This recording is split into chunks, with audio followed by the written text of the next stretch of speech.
लीजिए सुनिए मुंशी प्रेमचंद के लिखे कथा संग्रह मानसरोवर 5 की कहानी सुहाग का शव। मेरी यानी समीर गोस्वामी की आवाज में। मध्य प्रदेश के एक पहाड़ी गांव में एक छोटे से घर की छत पर एक युवक मानो संध्या की निस्तब्धता में लीन हुआ बैठा था। सामने चंद्रमा के मलिन प्रकाश में ऊदी पर्वतमालाएं अनंत के स्वप्न की भांति गंभीर, रहस्यमय, संगीतमय, मनोहर मालूम होती थीं। उन पहाड़ियों के नीचे जलधारा की एक रौप्य रेखा ऐसी मालूम होती थी मानो उन पर्वतों का समस्त संगीत, समस्त गंभीर, संपूर्ण रहस्य इसी उज्ज्वल प्रवाह में लीन हो गया हो। युवक की वेशभूषा से प्रकट होता था कि उसकी दशा बहुत संपन्न नहीं है। हाँ, उसके मुख से तेज और मनस्विता झलक रही थी। उसकी आंखों पर ऐनक न थी, न मूछें मुड़ी हुई थी, न बाल संवारे हुए थे, कलाई पर घड़ी न थी, यहां तक कि कोट की जेब में फाउंटेन पेन भी न था। या तो वो सिद्धांतों का प्रेमी था या आडंबरों का शत्रु। युवक विचारों में मौन उसी पर्वतमाला की ओर देख रहा था कि सहसा बादल की गरज से भी भयंकर ध्वनि सुनाई दी। नदी का मधुर गान उस भीषण नाद में डूब गया। ऐसा मालूम हुआ मानो उस भयंकर नाद ने पर्वतों को भी हिला दिया है, मानो पर्वतों में कोई घोर संग्राम छिड़ गया है। ये रेलगाड़ी थी जो नदी पर बने हुए पुल से चली आ रही थी। एक युवती कमरे से निकलकर छत पर आई और बोली, आज अभी से गाड़ी आ गई? इसे भी आज ही वैर निभाना था। युवक ने युवती का हाथ पकड़कर कहा, प्रिय, मेरा जी चाहता है कहीं न जाऊं। मैंने निश्चय कर लिया। मैंने तुम्हारी खातिर से हामी भर ली थी, पर अब जाने की इच्छा नहीं होती। 3 साल कैसे कटेंगे? युवती ने कातर स्वर में कहा, 3 साल के वियोग के बाद फिर तो जीवन पर्यंत कोई बाधा न खड़ी होगी। एक बार जो निश्चय कर लिया है उसे पूरा ही कर डालो। अनंत सुख की आशा में मैं सारे कष्ट झेल लूंगी। ये कहते हुए युवती जलपान लाने के बहाने से फिर भीतर चली गई। आंसुओं का आवेग उसके काबू से बाहर हो गया। इन दोनों प्राणियों के वैवाहिक जीवन की ये पहली ही वर्षगांठ थी। युवक बंबई विश्वविद्यालय से एमए की उपाधि लेकर नागपुर के कॉलेज में अध्यापक था। नवीन युग की नई नई वैवाहिक और सामाजिक क्रांतियों ने उसे लेशमात्र भी विचलित न किया था। पुरानी प्रथाओं से ऐसी प्रगाढ़ ममता कदाचित वृद्धजनों को भी कम होगी। प्रोफेसर हो जाने के बाद उसके माता पिता ने इस बालिका से उसका विवाह कर दिया था। प्रथा अनुसार ही उस आंख मिचौनी के खेल में उन्हें प्रेम का रत्न मिल गया। केशव छुट्टियों में यहां पहली गाड़ी से आता और आखिरी गाड़ी से जाता। ये 2-4 दिन मीठे स्वप्न के समान कट जाते थे। दोनों बालकों की भांति रो रो कर विदा होते। इसी कोठे पर खड़ी होकर वो उसको देखा करती, जब तक निर्दयी पहाड़ियां उसे आड़ में न कर लेती। पर अभी साल भी न गुजरने पाया था कि वियोग ने अपना षड्यंत्र रचना शुरू कर दिया। केशव को विदेश जाकर शिक्षा पूरी करने के लिए एक वृत्ति मिल गई। मित्रों ने बधाइयां दी। किसके ऐसे भाग्य हैं जिसे बिना मांगे स्वभाग्य निर्माण का ऐसा अवसर प्राप्त हो। केशव बहुत प्रसन्न न था। वो इसी दुविधा में पड़ा हुआ घर आया। माता पिता और अन्य संबंधियों ने इस यात्रा का घोर विरोध किया। नगर में जितनी बधाइयां मिली थी, यहां उससे कहीं अधिक बाधाएं मिली। किंतु सुभद्रा की उच्चाकांक्षाओं की सीमा न थी। वो कदाचित केशव को इंद्रासन पर बैठा हुआ देखना चाहती थी। उसके सामने तब भी वही पति सेवा का आदर्श होता था। वो तब भी उसके सिर में तेल डालेगी, उसकी धोती छाटेगी, उसके पांव दबाएगी और उसको पंखा झलेगी। उपासक की महत्वाकांक्षा उपास्य ही के प्रति होती है। वो उसको सोने का मंदिर बनवाएगा, उसके सिंहासन को रत्नों से सजाएगा, स्वर्ग से पुष्प लाकर उसकी भेंट करेगा, पर वो स्वयं वही उपासक रहेगा। जटा के स्थान पर मुकुट या कोपीन की जगह पीतांबर की लालसा उसे कभी नहीं सताती। सुभद्रा ने उस वक्त तक दम न लिया जब तक केशव ने विलायत जाने का वादा न कर लिया। माता पिता ने उसे कलंकनी और न जाने क्या क्या कहा, पर अंत में सहमत हो गए। सब तैयारियां हो गईं। स्टेशन समीप ही था। यहां गाड़ी देर तक खड़ी रहती थी। स्टेशनों के समीपस्थ गांवों के निवासियों के लिए गाड़ी का आना शत्रु का धावा नहीं, मित्र का पदार्पण है। गाड़ी आ गई। सुभद्रा जलपान बनाकर पति को हाथ धुलाने आई थी। इस समय केशव की प्रेम कातर आपत्ति ने उसे एक क्षण के लिए विचलित कर दिया। "हः, कौन जानता है 3 साल में क्या हो जाए।" मन में एक आवेश उठा, कह दूं, प्यारी मत जाओ, थोड़ा ही खाएंगे, मोटा ही पहनेंगे, रो रो कर दिन तो न कटेंगे। कभी केशव के आने में 1 आध महीना लग जाता था तो वो विकल हो जाया करती थी। यही जी चाहता था उड़कर उनके पास पहुंच जाएं। फिर ये निर्दयी 3 वर्ष कैसे कटेंगे। लेकिन उसने बड़ी कठोरता से इन निराशाजनक भावों को ठुकरा दिया और कांपते कंठ से बोली, जी तो मेरा भी यही चाहता है। जब 3 साल का अनुमान करती हूं तो एक कल्प सा मालूम होता है। लेकिन जब विलायत में तुम्हारे सम्मान और आदर का ध्यान करती हूं तो ये 3 साल 3 दिन से मालूम होते हैं। तुम तो जहाज पर पहुंचते ही मुझे भूल जाओगे। नए नए दृश्य तुम्हारे मनोरंजन के लिए आ खड़े होंगे। यूरोप पहुंचकर विद्वानों के सत्संग में तुम्हें घर की याद भी ना आएगी। मुझे तो रोने के सिवा और कोई धंधा नहीं। यही स्मृतियां ही मेरे जीवन का आधार होंगी। लेकिन क्या करूं, जीवन की भोग लालसा तो नहीं मानती। फिर जिस वियोग का अंत जीवन की सारी विभूतियां अपने साथ लाएगा, वो वास्तव में तपस्या है। तपस्या के बिना तो वरदान नहीं मिलता। केशव को भी अब ज्ञात हुआ कि क्षणिक मोह के आवेश में सौभाग्य निर्माण का ऐसा अच्छा अवसर त्याग देना मूर्खता है। खड़े होकर बोले, रोना धोना मत, नहीं मेरा जी न लगेगा। सुभद्रा ने उनका हाथ पकड़कर हृदय से लगाते हुए उनके मुंह की ओर सजल नेत्रों से देखा और बोली, पत्र बराबर भेजते रहना। अवश्य भेजूंगा, प्रति सप्ताह लिखूंगा। सुभद्रा ने आंखों में आंसू भरे मुस्कुराकर कहा, देखना विलायती मिसों के जाल में न फंस जाना। केशव फिर चारपाई पर बैठ गया और बोला, अगर तुम्हें ये संदेह है तो लो मैं जाऊंगा ही नहीं। सुभद्रा ने उसके गले में बाहें डालकर विश्वासपूर्ण दृष्टि से देखा और बोली, मैं दिल लगी कर रही थी। अगर इंद्रलोक की अप्सरा भी आ जाए तो आंख उठाकर न देखूं। ब्रह्मा ने ऐसी दूसरी सृष्टि की ही नहीं। बीच में कोई छुट्टी मिले तो एक बार चले आना। नहीं प्रिय, बीच में शायद छुट्टी न मिलेगी। मगर जो मैंने सुना कि तुम रो रो कर घुली जाती हो, दाना पानी छोड़ दिया है, तो मैं अवश्य चला आऊंगा। ये फूल जरा भी कुम्हलाने न पाए। दोनों गले मिलकर विदा हो गए। बाहर संबंधियों और मित्रों का एक समूह खड़ा था।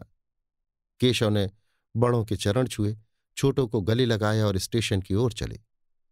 मित्रगण स्टेशन तक पहुंचाने गए। एक क्षण में गाड़ी यात्री को लेकर चल दी। उधर केशव गाड़ी में बैठा हुआ पहाड़ियों की बहार देख रहा था। इधर सुभद्रा भूमि पर पड़ी सिसकियां भर रही थी। दिन गुजरने लगे, उसी तरह जैसे बीमारी के दिन कटते हैं। दिन पहाड़, रात काली बला। रात भर मनाती गुजरती थी कि किसी तरह भोर हो। भोर होता तो मनाने लगती जल्द शाम हो। मैके गई कि वहां जी बहलेगा। 10-5 दिन परिवर्तन का कुछ असर हुआ, फिर उससे भी बुरी दशा हुई। भाग कर ससुराल चली आई। रोगी करवट बदलकर आराम का अनुभव करता है। पहले 5-6 महीने तक तो केशव के पत्र 15वें दिन बराबर मिलते रहे। उनमें वियोग दुख कम, नए नए दृश्यों का वर्णन अधिक होता था। पर सुभद्रा संतुष्ट थी। पत्र आते हैं, वो प्रसन्न है, कुशल से हैं, उसके लिए यही काफी था। इसके प्रतिकूल वो पत्र लिखती तो विरह व्यथा के सिवा उसे कुछ सूझता ही न था। कभी कभी जब जी बेचैन हो जाता तो पछताती कि व्यर्थ जाने दिया। कहीं एक दिन मर जाऊं तो उनके दर्शन भी न हो। लेकिन 6ठे महीने से पत्रों में भी विलंब होने लगा। कई महीनों तक तो महीने में एक पत्र आता रहा, फिर वो भी बंद हो गया। सुभद्रा के 4-6 पत्र पहुंच जाते तो एक पत्र आ जाता, वो भी बेदिली से लिखा हुआ, काम की अधिकता और समय के अभाव के रोने से भरा हुआ।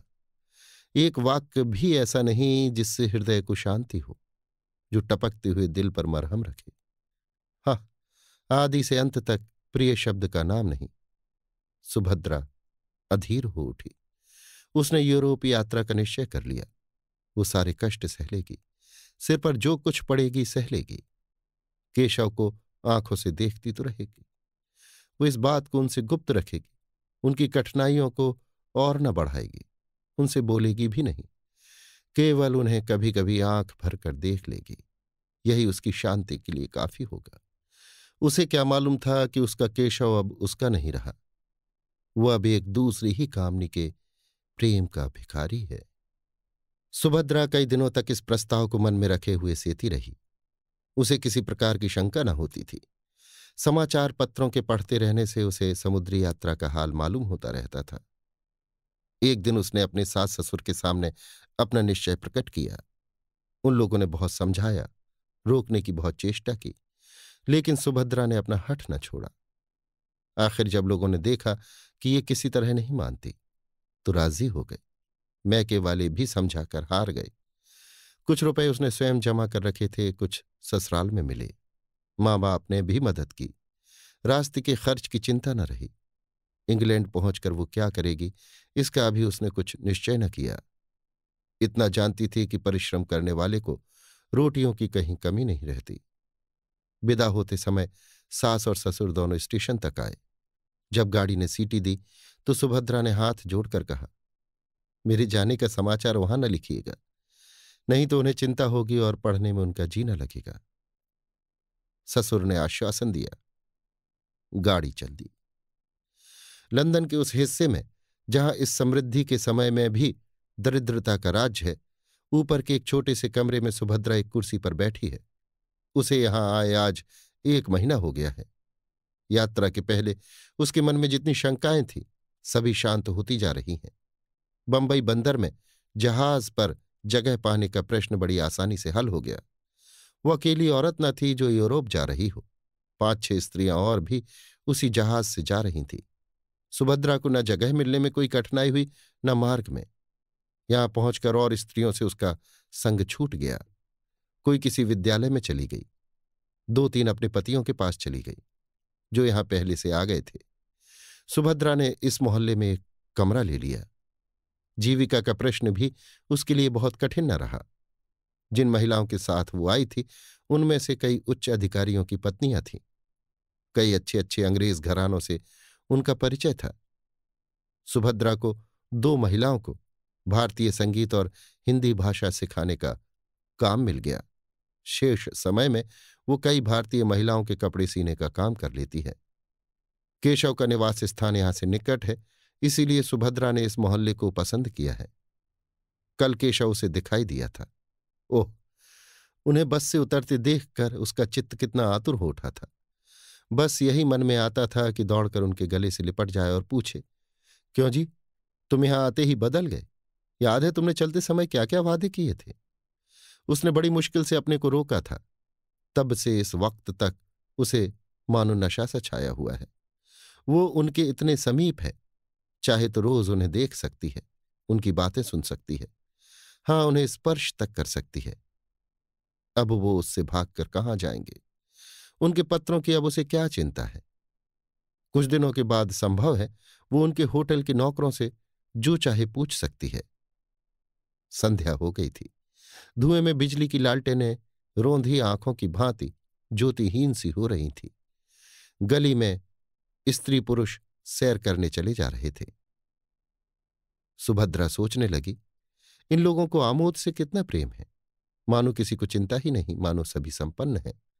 जब ही ये लोग इतने एकाग्र होकर सब काम कर सकते हैं। जिस समय जो काम करते हैं जी जान से करते हैं। खेलने की उमंग है तो काम करने की भी उमंग है। और एक हम हैं कि न हंसते हैं न रोते हैं, मौन बने बैठे रहते हैं। इस फूर्ति का कहीं नाम नहीं। काम तो सारे दिन करते हैं, भोजन करने की फुर्सत भी नहीं मिलती, पर वास्तव में चौथाई समय भी काम में नहीं लगाते, केवल काम करने का बहाना करते हैं। मालूम होता है जाति प्राण शून्य हो गई है। सहसा उसने केशव को जाते देखा। हाँ, केशव ही था। वो कुर्सी से उठकर बरामदे में आई। प्रबल इच्छा हुई कि जाकर उनके गले से लिपट जाए। उसने अगर अपराध भी किया है तो उन्हीं के कारण तो। यदि वो बराबर पत्र लिखते जाते तो वो क्यों आती? लेकिन केशव के साथ ये युवती कौन है?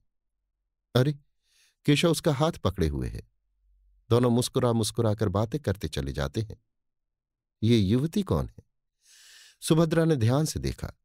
युवती का रंग सांवला था। वो भारतीय बालिका थी। उसका पहनावा भारतीय था। इससे ज्यादा सुभद्रा को और कुछ न दिखाई दिया। उसने तुरंत जूते पहने द्वार बंद किया और एक क्षण में गली में आ पहुंची। केशव अब दिखाई न देता था, पर वो जिधर गया था उधर ही वो बड़ी तेजी से लपकी चली जाती थी। वो युवती कौन है? वो उन दोनों की बातें सुनना चाहती थी। उस युवती को देखना चाहती थी। उसके पांव इतनी तेजी से उठ रहे थे मानो दौड़ रही हो, पर इतनी जल्द दोनों कहाँ अदृश्य हो गए। अब तक उसे उन लोगों के समीप पहुंच जाना चाहिए था। शायद दोनों किसी बस पर जा बैठे।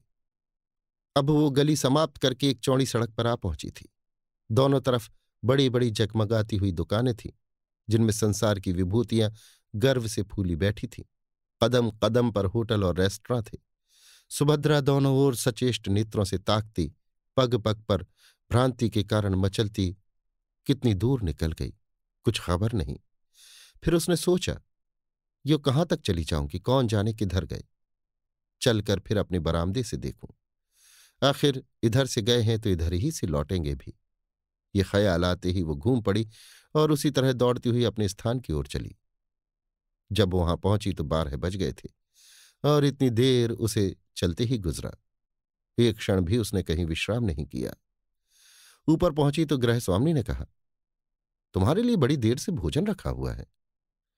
सुभद्रा ने भोजन अपने कमरे में मंगा लिया, पर खाने की सुधि किसे थी। वो उसी बरामदे में उसी तरफ टकटकी लगाए खड़ी थी जिधर से केशव गया था। 1 बज गया, 2 बजा, फिर भी केशव नहीं लौटा। उसने मन में कहा, वो किसी दूसरे मार्ग से चले गए। मेरा यहां खड़े रहना व्यर्थ है, चलूं सो रहूं। लेकिन फिर ख्याल आ गया, कहीं आ ना रहे हो। मालूम नहीं उसे कब नींद आ गई। दूसरे दिन प्रातःकाल सुभद्रा अपने काम पर जाने को तैयार हो रही थी कि एक युवती रेशमी साड़ी पहने आकर खड़ी हो गई और मुस्कुराकर बोली, क्षमा कीजिएगा, मैंने बहुत सवेरे आपको कष्ट दिया। आप तो कहीं जाने को तैयार मालूम होती हैं। सुभद्रा ने एक कुर्सी बढ़ाते हुए कहा, हाँ, एक काम से बाहर जा रही थी। मैं आपकी क्या सेवा कर सकती हूं? ये कहते हुए सुभद्रा ने युवती को सिर से पांव तक उसी आलोचनात्मक दृष्टि से देखा जिससे स्त्रियां ही देख सकती हैं। सौंदर्य की किसी परिभाषा से भी उसे सुंदरी न कहा जा सकता था। उसका रंग सांवला, मुंह कुछ चौड़ा, नाक कुछ चिपटी, कद भी छोटा और शरीर भी कुछ स्थूल था। आंखों पर ऐनक लगी हुई थी, लेकिन इन सब कारणों के होते हुए भी उसमें कुछ ऐसी बात थी जो आंखों को अपनी ओर खींच लेती है। उसकी वाणी इतनी मधुर, इतनी संयमित, इतनी विनम्र थी कि जान पड़ता था किसी देवी के वरदान हो। एक एक अंग से प्रतिभा विकीर्ण हो रही थी। सुभद्रा उसके सामने हल्की, तुच्छ मालूम होती थी। युवती ने कुर्सी पर बैठते हुए कहा, अगर मैं भूलती हूं तो मुझे क्षमा कीजिएगा। मैंने सुना है कि आप कुछ कपड़े भी सीती हैं, जिसका प्रमाण यह है कि यहां सिंग मशीन मौजूद है। सुभद्रा, मैं 2 लेडियों को भाषा पढ़ाने जाया करती हूं। शेष समय में कुछ सिलाई भी कर लेती हूं। आप कपड़े लाई हैं? युवती, नहीं, अभी कपड़े नहीं लाई। ये कहते उसने लज्जा से सिर झुकाकर मुस्कुराते हुए कहा, बात यह है कि मेरी शादी होने जा रही है। मैं वस्त्राभूषण सब हिंदुस्तानी रखना चाहती हूं।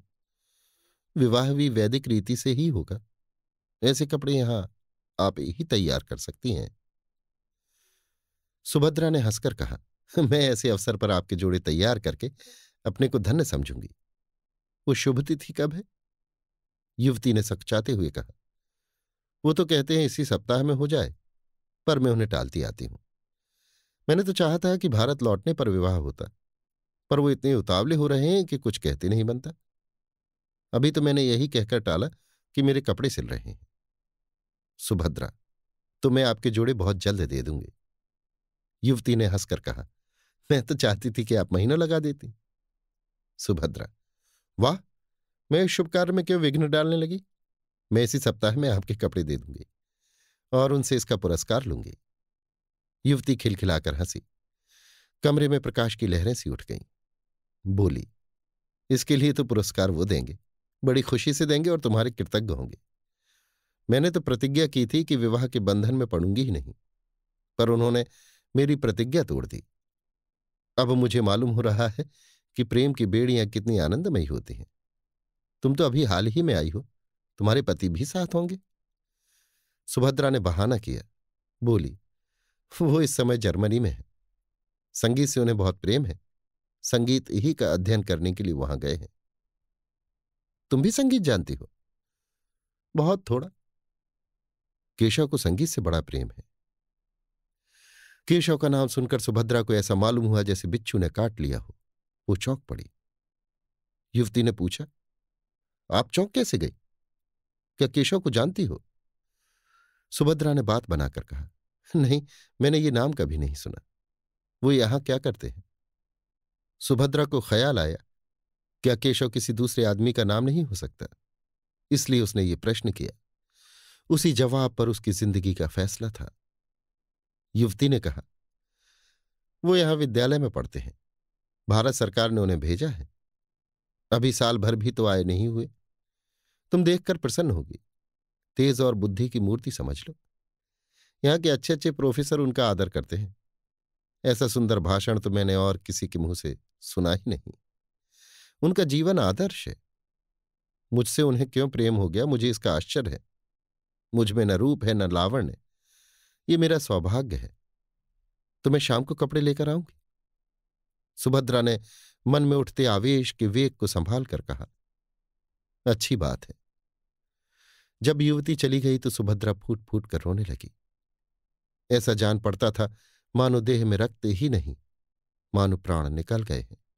वो कितनी निस्सहाय, कितनी दुर्बल है, इसका आज अनुभव हुआ। ऐसा मालूम हुआ मानो संसार में उसका कोई नहीं है। अब उसका जीवन व्यर्थ है। उसके लिए अब जीवन में रोने के सिवा और क्या है? उसकी सारी ज्ञानेंद्रियां शिथिल सी हो गई थी, मानो वो किसी ऊंचे वृक्ष से गिर पड़ी हो। ये उसके प्रेम और भक्ति का पुरस्कार है। उसने कितना आग्रह करके केशव को यहां भेजा था, इसीलिए कि यहां आते ही उसका सर्वनाश कर दे। पुरानी बातें याद आने लगीं। केशव की वो प्रेमातुर आंखें सामने आ गईं। वो सरल साहस मूर्ति आंखों के सामने नाचने लगी। उसका जरा सिर धमकता था तो केशव कितना व्याकुल हो जाता था। एक बार जब उसे फसली बुखार आ गया था तो केशव कितना घबरा कर 15 दिन की छुट्टी लेकर घर आ गया था और उसके सिरहाने बैठा रात भर पंखा झलता रहा था। वही केशव अब इतनी जल्द उससे ऊब उठा। उसके लिए सुभद्रा ने कौन सी बात उठा रखी? वो तो उसी को अपना प्राणाधार, अपना जीवन धन, अपना सर्वस्व समझती थी। नहीं नहीं, केशव का दोष नहीं, सारा दोष इसी का है। इसी ने अपनी मधुर बातों से उन्हें वशीभूत कर लिया है। इसकी विद्या, बुद्धि और वाक्पटुता ही ने उनके हृदय पर विजय पाई है। हाय, उसने कितनी बार केशव से कहा था, मुझे भी पढ़ाया करो, लेकिन उन्होंने हमेशा यही जवाब दिया, तुम जैसी हो मुझे वैसी ही पसंद हो। मैं तुम्हारी स्वाभाविकता, सरलता को पढ़ा पढ़ा कर मिटाना नहीं चाहता। केशव ने उसके साथ कितना बड़ा अन्याय किया है, लेकिन ये उनका दोष नहीं, ये इसी यौवन मत वाली छोकरी की माया है। सुभद्रा को इस ईर्ष्या और दुख के आवेश में अपने काम पर जाने की सुध न रही। वो कमरे में इस तरह टहलने लगी जैसे किसी ने जबरदस्ती उसे बंद कर दिया हो। कभी दोनों बुट्ठियां बंध जाती, कभी दांत पीसने लगती, कभी ओंठ काटती। उन्माद की सी दशा हो गई। आंखों में भी एक तीव्र ज्वाला चमक उठी। ज्यों ज्यों केशव के इस निष्ठुर आघात को सोचती, उन कष्टों को याद करती जो उसने उसके लिए झेले थे, उसका चित्त प्रतिकार के लिए विकल होता जाता था। अगर कोई बात हुई होती, आपस में कुछ मनोमालिन्य का लेश भी होता, तो उसे इतना दुख न होता। ये तो उसे ऐसा मालूम होता था कि मानो कोई हंसते हंसते अचानक गले पर चढ़ बैठे। अगर वो उनके योग्य नहीं थी तो उन्होंने उससे विवाह ही क्यों किया था? विवाह करने के बाद भी उसे क्यों न ठुकरा दिया था? क्यों प्रेम का बीज बोया था? और आज जब वो बीज पल्लवों से लहराने लगा, उसकी जड़ें उसके अंतस्तल के एक एक अणु में प्रविष्ट हो गईं, उसका सारा रक्त, उसका सारा उत्सर्ग वृक्ष को सींचने और पालने में प्रवृत्त हो गया, तो वो आज उसे उखाड़ कर फेंक देना चाहते हैं। क्या उसके हृदय के टुकड़े टुकड़े हुए बिना वृक्ष उखड़ जाएगा? सहसा उसे एक बात याद आ गई। हिंसात्मक संतोष से उसका उत्तेजित मुखमंडल और भी कठोर हो गया। केशव ने अपने पहले विवाह की बात इस युवती से गुप्त रखी होगी। सुभद्रा इसका भंडा फोड़ करके केशव के सारे मंसूबों को धूल में मिला देगी। उसे अपने ऊपर क्रोध आया कि युवती का पता क्यों न पूछ लिया। उसे एक पत्र लिखकर केशव की नीचता, स्वार्थपरता और कायरता की कलई खोल देती, उसके पांडित्य, प्रतिभा और प्रतिष्ठा को धूल में मिला देती। खैर, संध्या समय तो वो कपड़े लेकर आएगी ही। उस समय उससे सारा कच्चा चिट्ठा बयान कर दूंगी। सुभद्रा दिन भर युवती का इंतजार करती रही। कभी बरामदे में आकर इधर उधर निगाह दौड़ाती, कभी सड़क पर देखती, पर उसका कहीं पता न था। मन में झुंझलाती थी कि उसने क्यों उसी वक्त सारा वृतांत न कह सुनाया। केशव का पता उसे मालूम था। उस मकान और गली का नंबर तक याद था जहां से वो उसे पत्र लिखा करता था। ज्यों ज्यों दिन ढलने लगा और युवती के आने में विलंब होने लगा, उसके मन में एक तरंग सी उठने लगी कि जाकर केशव को फटकारे, उसका सारा नशा उतार दे। कहे, तुम इतने भयंकर हिंसक हो, इतने महान धूर्त हो, ये मुझे मालूम न था। तुम यही विद्या सीखने यहां आए थे। तुम्हारे सारे पांडित्य का यही फल है। तुम एक अबला को, जिसने तुम्हारे ऊपर अपना सर्वस्व अर्पण कर दिया, यों छल सकते हो? तुम में क्या मनुष्यता नाम को भी नहीं रह गई? आखिर तुमने मेरे लिए क्या सोचा है? मैं सारी जिंदगी तुम्हारे नाम को रोती रहूं? लेकिन अभिमान हर बार उसके पैरों को रोक लेता। नहीं, जिसने उसके साथ ऐसा कपट किया है, उसका इतना अपमान किया है, उसके पास वो न जाएगी। वो उसे देखकर अपने आंसुओं को रोक सकेगी या नहीं, इसमें उसे संदेह था। और केशव के सामने वो रोना नहीं चाहती थी। अगर केशव उससे घृणा करता है तो वो भी केशव से घृणा करेगी। संध्या भी हो गई, पर युवती न आई। बत्तियां भी जलीं, पर उसका पता नहीं। एकाएक उसे अपने कमरे के द्वार पर किसी के आने की आहट मालूम हुई। वो कूदकर बाहर निकल आई। युवती कपड़ों का एक पुलिंदा लिए सामने खड़ी थी। सुभद्रा को देखते ही बोली, क्षमा करना, मुझे आने में देर हो गई। बात यह है कि केशव को किसी बड़े जरूरी काम से जर्मनी जाना है। वहां उन्हें 1 महीने से ज्यादा लग जाएगा। वो चाहते हैं कि मैं भी उनके साथ चलूं। मुझसे उन्हें अपना थीसिस लिखने में बड़ी सहायता मिलेगी। बर्लिन के पुस्तकालयों को छानना पड़ेगा। मैंने भी इसे स्वीकार कर लिया है। केशव की इच्छा है कि जर्मनी जाने के पहले हमारा विवाह हो जाए। कल संध्या समय संस्कार हो जाएगा। अभी कपड़े मुझे आप जर्मनी से लौटने पर दीजिएगा। विवाह के अवसर पर हम मामूली कपड़े पहन लेंगे। और करती क्या, इसके सिवा कोई उपाय न था। केशव का जर्मनी जाना अनिवार्य है। सुभद्रा ने कपड़ों को मेज पर रखकर कहा, आपको धोखा दिया गया है। युवती ने घबराकर पूछा, धोखा? कैसा धोखा? मैं बिल्कुल नहीं समझी। तुम्हारा मतलब क्या है? सुभद्रा ने संकोच के आवरण को हटाने की चेष्टा करते हुए कहा, केशव तुम्हें धोखा देकर विवाह करना चाहता है। केशव ऐसा आदमी नहीं है जो किसी को धोखा दे। क्या तुम केशव को जानती हो? केशव ने तुमसे अपने विषय में सब कुछ कह दिया है। सब कुछ? कोई बात नहीं छिपाई? मेरा तो यही विचार है कि उन्होंने एक बात भी नहीं छिपाई। तुम्हें मालूम है कि उसका विवाह हो चुका है? युवती की मुख ज्योति कुछ मलिन पड़ गई। उसकी गर्दन लज्जा से झुक गई। अटक अटक कर बोली, हां, उन्होंने मुझसे ये बात कही थी। सुभद्रा परास्त हो गई। घृणा सूचक नेत्रों से देखती हुई बोली, ये जानते हुए भी तुम केशव से विवाह करने पर तैयार हो?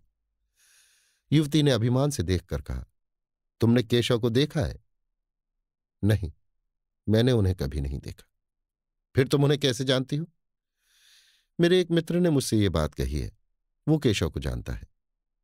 अगर तुम एक बार केशव को देख लेती, एक बार उनसे बातें कर लेती, तो मुझसे ये प्रश्न न करती।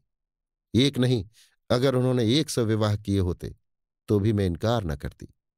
उन्हें देखकर मैं अपने को बिल्कुल भूल जाती हूं। अगर उनसे विवाह न करूं तो फिर मुझे जीवन भर अविवाहित ही रहना पड़ेगा। जिस समय वो मुझसे बातें करने लगते हैं, मुझे ऐसा अनुभव होता है कि मेरी आत्मा पुष्प की भांति खिली जा रही है। मैं उसमें प्रकाश और विकास का प्रत्यक्ष अनुभव करती हूं। दुनिया चाहे जितना हंसे, चाहे जितनी निंदा करे, मैं केशव को अब नहीं छोड़ सकती। उनका विवाह हो चुका है, ये सत्य है, पर उस स्त्री से उनका मन कभी नहीं मिला। यथार्थ में उनका विवाह अभी नहीं हुआ। वो कोई साधारण अर्धशिक्षिता बालिका है। तुम सोचो, केशव जैसा विद्वान, उदारचेता, मनस्वी पुरुष ऐसी बालिका के साथ कैसे प्रसन्न रह सकता है? तुम्हें कल मेरे विवाह में चलना पड़ेगा। सुभद्रा का चेहरा तमतमाया जा रहा था। केशव ने उसे इतने काले रंगों में रंगा है, ये सोचकर उसका रक्त खौल रहा था। जी में आता था इसी क्षण इसको दुत्कार दूं, लेकिन उसके मन में कुछ और ही मंसूबे पैदा होने लगे थे। उसने गंभीर पर उदासीन भाव से पूछा, केशव ने कुछ उस स्त्री के विषय में नहीं कहा? वो अब क्या करेगी, कैसे रहेगी? युवती ने तत्परता से कहा, घर पहुंचने पर वो उससे केवल यही कह देंगे कि हम और तुम अब स्त्री और पुरुष नहीं रह सकते। उसके भरण पोषण का वो उसके इच्छानुसार प्रबंध कर देंगे। इसके सिवा वो और क्या कर सकते हैं? हिंदू नीति में पति पत्नी में विच्छेद नहीं हो सकता, पर केवल स्त्री को पूर्ण रीति से स्वाधीन कर देने के विचार से वो ईसाई या मुसलमान होने पर भी तैयार हैं। वो तो अभी उसे इसी आशय का एक पत्र लिखने जा रहे थे, पर मैंने ही रोक लिया। मुझे उस अभाग्नि पर बड़ी दया आती है। मैं तो यहां तक तैयार हूं कि अगर उसकी इच्छा हो तो वो भी हमारे साथ रहे। मैं उसे अपनी बड़ी बहन समझूंगी। किंतु केशव इससे सहमत नहीं होते। सुभद्रा ने व्यंग से कहा, रोटी कपड़ा देने को तो तैयार ही है, स्त्री को इसके सिवा और क्या चाहिए? युवती ने व्यंग की कुछ परवाह न करके कहा, तो मुझे लौटने पर कपड़े तैयार मिलेंगे ना? सुभद्रा, हां, मिल जाएंगे। युवती, कल तुम संध्या समय आओगी? सुभद्रा, नहीं, खेद है, मुझे अवकाश नहीं है। युवती ने कुछ न कहा, चली गई। सुभद्रा कितना ही चाहती थी कि इस समस्या पर शांति चित्त होकर विचार करे, पर हृदय में मानो ज्वाला सी दहक रही थी। केशव के लिए वो अपने प्राणों का कोई मूल्य नहीं समझती थी। वही केशव उसे पैरों से ठुकरा रहा है। ये आघात इतना आकस्मिक, इतना कठोर था कि उसकी चेतना की सारी कोमलता मूर्छित हो गई। उसका एक एक अणु प्रतिकार के लिए तड़पने लगा। अगर यही समस्या इसके विपरीत होती तो क्या सुभद्रा की गर्दन पर छुरी न फिर गई होती? केशव उसके खून का प्यासा न हो जाता? क्या पुरुष हो जाने से ही सभी बातें क्षम्य और स्त्री हो जाने से सभी बातें अक्षम्य हो जाती हैं? नहीं, इस निर्णय को सुभद्रा की विद्रोही आत्मा इस समय स्वीकार नहीं कर सकती। उसे नारियों के ऊंचे आदर्शों की परवाह नहीं है। उन स्त्रियों में आत्माभिमान न होगा। वे पुरुष के पैरों की जूतियां बनकर रहने ही में अपना सौभाग्य समझती होंगी। सुभद्रा इतनी आत्माभिमान शून्य नहीं है। वो अपने जीते जी ये नहीं देख सकती कि उसका पति उसके जीवन का सर्वनाश करके चैन की वंशी बजाए। दुनिया उसे हत्यारनी, पिशाचनी कहेगी, कहे, उसकी परवाह नहीं। रह रहकर उसके मन में भयंकर प्रेरणा होती थी कि इसी समय उसके पास चली जाए और इसके पहले कि वो उस युवती के प्रेम का आनंद उठाए, उसके जीवन का अंत कर दे। वो केशव की निष्ठुरता की याद करके अपने मन को उत्तेजित करती थी। अपने को धिक्कार धिक्कार कर नारी सुलभ शंकाओं को दूर करती थी। क्या वो इतनी दुर्बल है? क्या उसमें इतना साहस भी नहीं है? इसी वक्त यदि कोई दुष्ट उसके कमरे में घुस आए और उसके सतीत्व का अपहरण करना चाहे तो क्या वो उसका प्रतिकार न करेगी? आखिर आत्मरक्षा ही के लिए तो उसने ये पिस्तौल ले रखी है। केशव ने उसके सत्य का अपहरण ही तो किया है। उसका प्रेम दर्शन केवल प्रवंचना थी। वो केवल अपनी वासनाओं की तृप्ति के लिए सुभद्रा के साथ प्रेम स्वांग भरता था। फिर उसका वध करना क्या सुभद्रा का कर्तव्य नहीं? इस अंतिम कल्पना से सुभद्रा को वो उत्तेजना मिल गई जो उसके भयंकर संकल्प को पूरा करने के लिए आवश्यक थी। यही वो अवस्था है जब स्त्री पुरुष के खून की प्यासी हो जाती है। उसने खूंटी पर लटकती हुई पिस्तौल उतार ली और ध्यान से देखने लगी, मानो उसे कभी देखा न हो। कल संध्या समय जब आर्य मंदिर में केशव और उसकी प्रेमिका एक दूसरे के सम्मुख बैठे हुए होंगे, उसी समय वो इस गोली से केशव की प्रेम लीलाओं का अंत कर देगी। दूसरी गोली अपनी छाती में मार लेगी। क्या वो रो रो कर अपना अधम जीवन काटेगी? संध्या का समय था। आर्य मंदिर के आंगन में वर और वधू इष्ट मित्रों के साथ बैठे हुए थे। विवाह का संस्कार हो रहा था। उसी समय सुभद्रा पहुंची और बरामदे में आकर एक खंबे की आड़ में इस भांति खड़ी हो गई कि केशव का मुंह उसके सामने था। उसकी आंखों में वो दृश्य खिंच गया जब आज से 3 साल पहले उसने इसी भांति केशव को मंडप में बैठे हुए आड़ से देखा था, तब उसका हृदय कितना उच्छ्वसित हो रहा था, अंतस्थल में गुदगुदी सी हो रही थी। कितना अपार अनुराग था, कितनी असीम अभिलाषाएं थी, मानो जीवन प्रभात का उदय हो रहा हो। जीवन मधुर संगीत की भांति सुखद था, भविष्य ऊषा स्वप्न की भांति सुंदर। क्या ये वही केशव है? सुभद्रा को ऐसा भ्रम हुआ मानो ये केशव नहीं है। हाँ, ये वो केशव नहीं है, ये उसी रूप और उसी नाम का कोई दूसरा मनुष्य था। अब उसकी मुस्कुराहट में, उसके नेत्रों में, उसके शब्दों में उसके हृदय को आकर्षित करने वाली कोई वस्तु न थी। उसे देखकर वो उसी भांति निस्पंद निश्चल खड़ी है, मानो कोई अपरिचित व्यक्ति हो। अब तक केशव का सा रूपवान, तेजस्वी, सौम्यशीलवान पुरुष संसार में न था, पर अब सुभद्रा को ऐसा जान पड़ा कि वहां बैठे हुए युवकों में और उसमें कोई अंतर नहीं है। वो ईर्ष्याग्नि जिसमें वो जली जा रही थी, वो हिंसा कल्पना जो उसे वहां तक लाई थी, मानो एकदम शांत हो गई। विरक्ति हिंसा से भी अधिक हिंसात्मक होती है। सुभद्रा की हिंसा कल्पना में एक प्रकार का ममत्व था। उसका केशव, उसका प्राण वल्लभ, उसका जीवन सर्वस्व और किसी का नहीं हो सकता। पर अब वो ममत्व नहीं है, वो उसका नहीं है। उसे अब परवाह नहीं, उस पर किसका अधिकार होता है। विवाह संस्कार समाप्त हो गया। मित्रों ने बधाइयां दी, सहेलियों ने मंगलगान किया। फिर लोग मेजों पर जा बैठे, दावत होने लगी। रात के 12 बज गए, पर सुभद्रा वहीं पाषाण मूर्ति की भांति खड़ी रही, मानो कोई विचित्र स्वप्न देख रही हो। हां, अब उसे अपने हृदय में एक प्रकार के शून्य का अनुभव हो रहा था, जैसे कोई बस्ती उजड़ गई हो, जैसे कोई संगीत बंद हो गया हो, जैसे कोई दीपक बुझ गया हो। जब लोग मंदिर से निकले तो वो भी निकल आई, पर उसे कोई मार्ग न सूझता था। परिचित सड़कें उसे भूली हुई सी जान पड़ने लगीं। सारा संसार ही बदल गया था। वो सारी रात सड़कों पर भटकती फिरी, घर का कहीं पता नहीं। सारी दुकानें बंद हो गईं, सड़कों पर सन्नाटा छा गया। फिर भी वो अपना घर ढूंढती हुई चली जा रही थी। हाय, क्या इसी भांति उसे जीवन पथ में भी भटकना पड़ेगा? सहसा एक पुलिसमैन ने पुकारा, मैडम तुम कहाँ जा रही हो? सुभद्रा ने ठिठक कर कहा, कहीं नहीं। तुम्हारा स्थान कहाँ है? मेरा स्थान? हाँ, तुम्हारा स्थान कहाँ है? मैं तुम्हें बड़ी देर से इधर उधर भटकते देख रहा हूं। किस स्ट्रीट में रहती हो? सुभद्रा को उस स्ट्रीट का नाम तक याद न था। तुम्हें अपनी स्ट्रीट का नाम तक याद नहीं?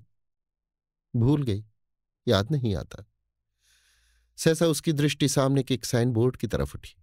ओह, यही तो उसकी स्ट्रीट है। उसने सिर उठाकर इधर उधर देखा।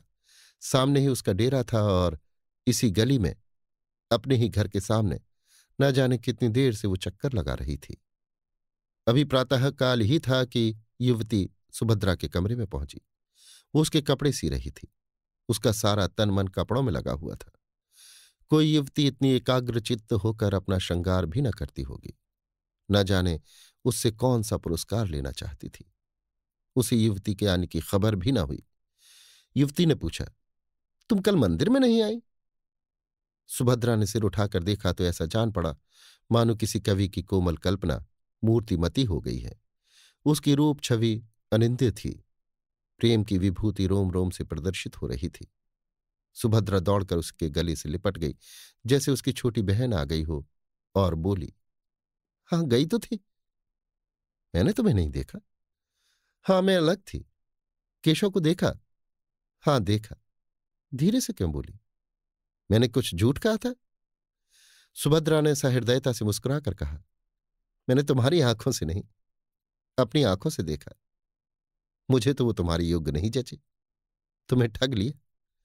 युवती खिलखिलाकर हंसी और बोली, वाह, मैं समझती हूं मैंने उन्हें ठगा है। सुभद्रा ने गंभीर होकर कहा, एक बार वस्त्र आभूषणों से सजकर अपनी छवि आईने में देखो तो मालूम हो। तब क्या मैं कुछ और हो जाऊंगी? अपने कमरे से फर्श, पर्दे, तस्वीरें, हाड़ियां, गमले आदि निकाल कर देख लो। कमरे की शोभा वही रहती है। युवती ने सिर हिलाकर कहा, ठीक कहती हो, लेकिन आभूषण कहाँ से लाऊं? न जाने अभी कितने दिनों में बनने की नौबत आवे। मैं तुम्हें अपने गहने पहना दूंगी। तुम्हारे पास गहने हैं? बहुत। देखो, मैं अभी लाकर तुम्हें पहनाती हूं। युवती ने मुंह से तो बहुत नहीं नहीं किया, पर मन में प्रसन्न हो रही थी। सुभद्रा ने अपने सारे गहने उसे पहना दिए। अपने पास एक छल्ला भी न रखा। युवती को ये नया अनुभव था। उसे इस रूप में निकलते शर्म तो आती थी, पर उसका रूप चमक उठा था, इसमें संदेह न था। उसने आईने में अपनी सूरत देखी तो उसकी आंखें जगमगा उठी, मानो किसी वियोगिनी को अपने प्रियतम का संवाद मिला हो। मन में गुदगुदी होने लगी। वो इतनी रूपवती है, उसे इसकी कल्पना भी न थी। कहीं केशव इस रूप में उसे देख लेते, ये आकांक्षा उसके मन में उदय हुई, पर कहे कैसे। कुछ देर के बाद लज्जा से सिर झुकाकर बोली, केशव मुझे इस रूप में देखकर बहुत हंसेंगे। सुभद्रा, हंसेंगे नहीं, बलैया लेंगे, आंखें खुल जाएंगी। तुम आज इसी रूप में उनके पास जाना। युवती ने चकित होकर कहा, सच? आप इसकी अनुमति देती हैं? सुभद्रा ने कहा, बड़े हर्ष से। तुम्हें संदेह ना होगा? बिल्कुल नहीं। और जो मैं 2-4 दिन पहने रहूं? तुम 2-4 महीने पहने रहो, आखिर यहां पड़े ही तो हैं। तुम भी मेरे साथ चलो। नहीं, मुझे अवकाश नहीं है। अच्छा, तो मेरे घर का पता नोट कर लो।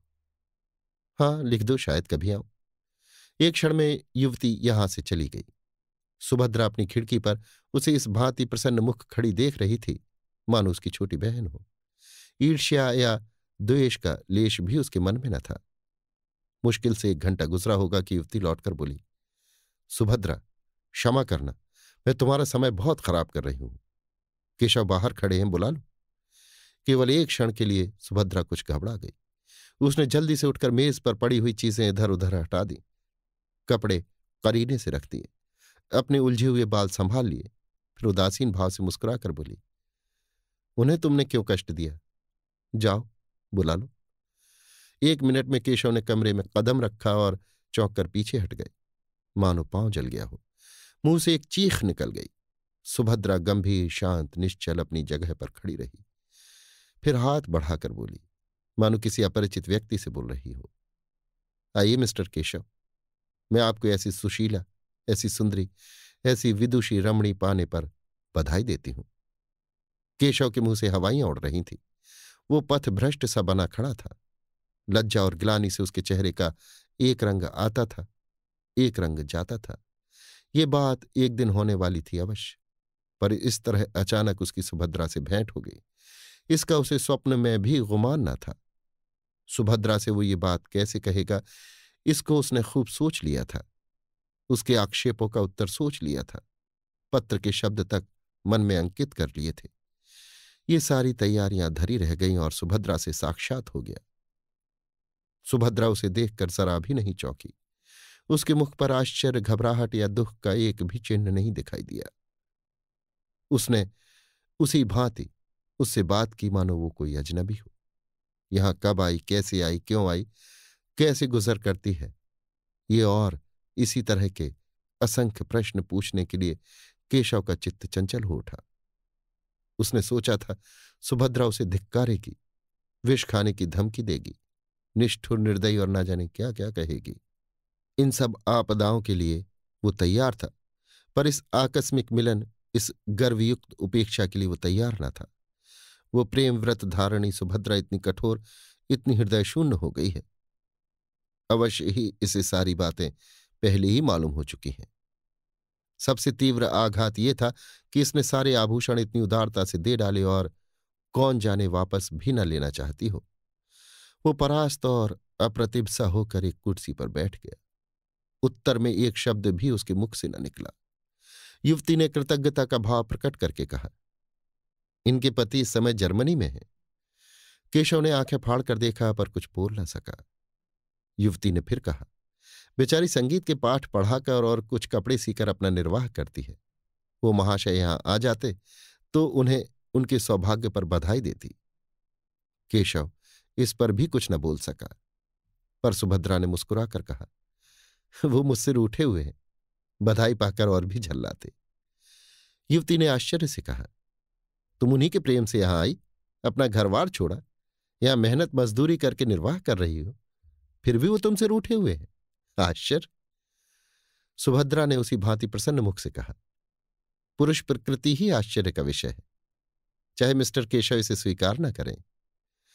युवती ने फिर केशव की ओर प्रेरणापूर्ण दृष्टि से देखा, लेकिन केशव उसी भांति अप्रतिभ बैठा रहा। उसके हृदय पर यह नया आघात था। युवती ने उसे चुप देखकर उसकी तरफ से सफाई दी। केशव स्त्री और पुरुष दोनों ही को समान अधिकार देना चाहते हैं। केशव डूब रहा था। तिनके का सहारा पाकर उसकी हिम्मत बंध गई। बोला, विवाह एक प्रकार का समझौता है, दोनों पक्षों को अधिकार है, जब चाहे उसे तोड़ दे। युवती ने हामी भरी। सब समाज में यह आंदोलन बड़े जोरों पर है। सुभद्रा ने शंका की, किसी समझौते को तोड़ने के लिए कारण भी तो होना चाहिए। केशव ने भावों की लाठी का सहारा लेकर कहा, जब इसका अनुभव हो जाए कि हम इस बंधन से मुक्त होकर अधिक सुखी हो सकते हैं, तो यही कारण काफी है। स्त्री को यदि मालूम हो जाए कि वो दूसरे पुरुष के साथ। सुभद्रा ने बात काटकर कहा, क्षमा कीजिए मिस्टर केशव, मुझ में इतनी बुद्धि नहीं कि इस विषय पर आपसे बहस कर सकूं। आदर्श समझौता वही है जो जीवन पर्यंत रहे। मैं भारत की नहीं कहती, वहां तो स्त्री पुरुष की लौंडी है। मैं इंग्लैंड की कहती हूं। यहां भी कितनी ही औरतों से मेरी बातचीत हुई है। वे तलाकों की बढ़ती हुई संख्या को देखकर खुश नहीं होती। विवाह का सबसे ऊंचा आदर्श उसकी पवित्रता और स्थिरता है। पुरुषों ने सदैव इस आदर्श को तोड़ा है, स्त्रियों ने निभाया है। अब पुरुषों का अन्याय स्त्रियों को किस ओर ले जाएगा नहीं कह सकती। इस गंभीर और संयत कथन ने विवाद का अंत कर दिया। सुभद्रा ने चाय मंगवाई। तीनों आदमियों ने पी। केशव पूछना चाहता था, अभी आप यहां कितने दिनों रहेंगी, लेकिन पूछ न सका। वो यहां 15 मिनट और रहा, लेकिन विचारों में डूबा हुआ। चलते समय उसे न रहा गया, पूछ ही बैठा, अभी आप यहां कितने दिन और रहेंगे? सुभद्रा ने जमीन की ओर ताकते हुए कहा, कह नहीं सकती। कोई जरूरत हो तो मुझे याद कीजिएगा। इस आश्वासन के लिए आपको धन्यवाद। केशव सारे दिन बेचैन रहा। सुभद्रा उसकी आंखों में फिरती रही। सुभद्रा की बातें उसके कानों में गूंजती रहीं।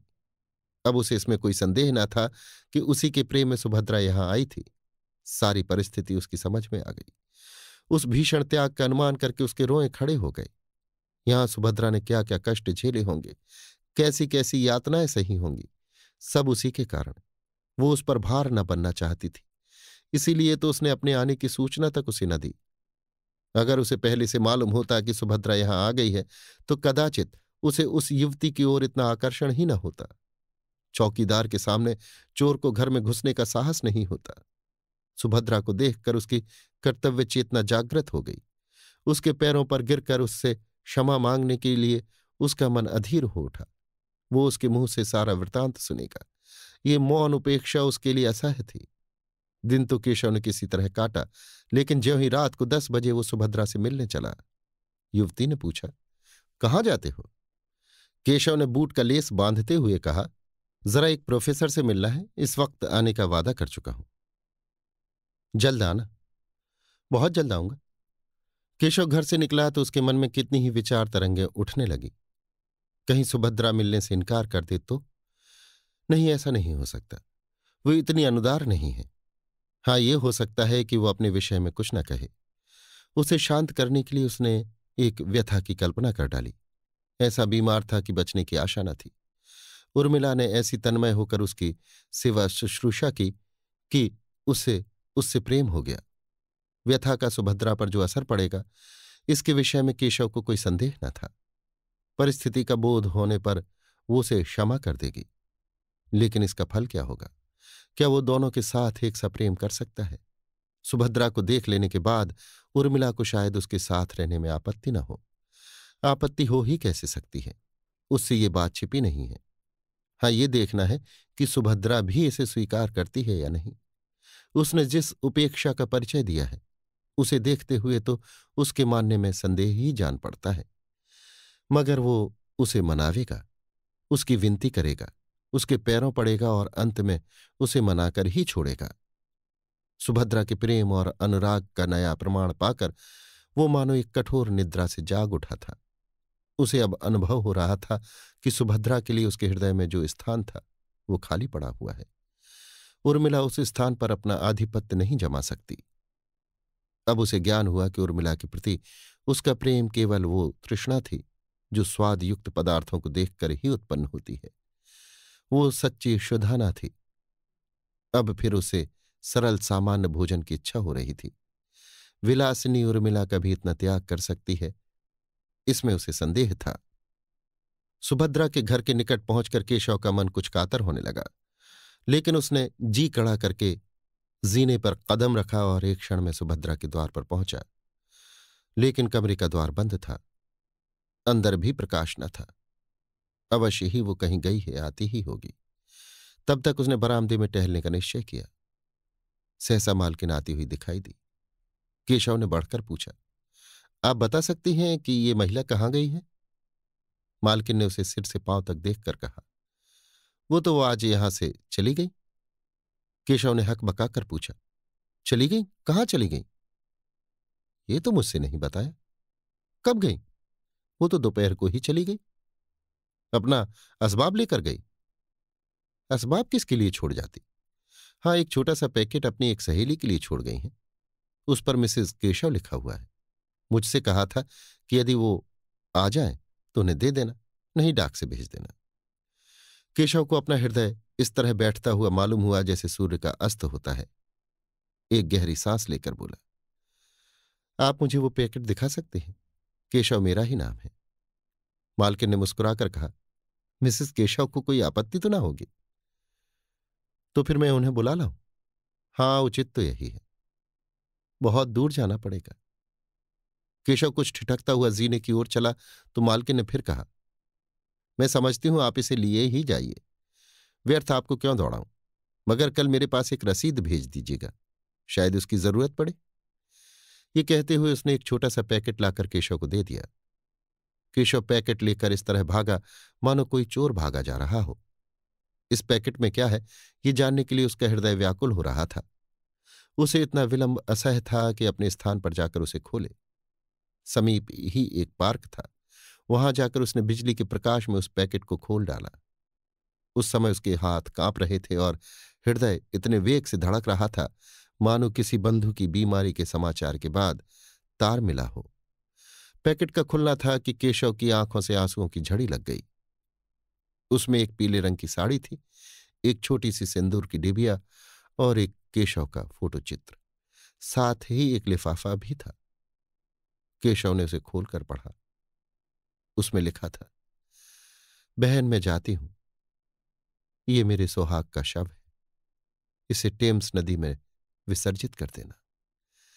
तुम्ही लोगों के हाथों ये संस्कार भी हो जाए तो अच्छा। तुम्हारी सुभद्रा। केशव मरमाहत सा पत्र हाथ में लिए वहीं घास पर लेट गया और फूट फूट कर रोने लगा। अभी आप सुन रहे थे मुंशी प्रेमचंद के लिखे कथा संग्रह मानसरोवर 5 की कहानी सुहाग का शव, मेरी यानी समीर गोस्वामी की आवाज में।